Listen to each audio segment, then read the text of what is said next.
بسم اللہ الرحمن الرحیم۔ السلام علیکم ناظرین۔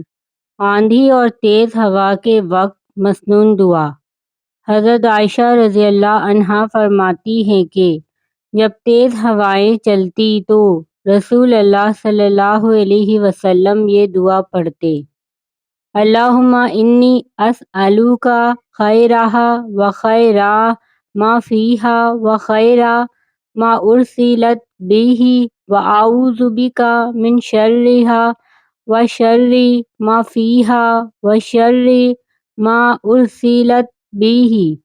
اے اللہ، میں آپ سے اس ہوا کی بھلائی کا سوال کرتا ہوں اور اس بھلائی کا سوال کرتا ہوں جو اس میں ہے، اور اس بھلائی کا سوال کرتا ہوں جسے دے کر یہ بھیجی گئی ہے، اور اے اللہ، میں آپ کی پناہ چاہتا ہوں اس ہوا کے شر سے، اور پناہ چاہتا ہوں اس شر سے جو اس میں ہے، اور پناہ چاہتا ہوں اس شر سے جسے دے کر یہ بھیجی گئی ہے۔ اس ویڈیو کو صدقہ جاریہ کی نیت سے زیادہ شیئر کریں تاکہ آنے والی اس طرح کی انفارمیٹیو ویڈیو آپ لوگوں کو ملتی رہیں۔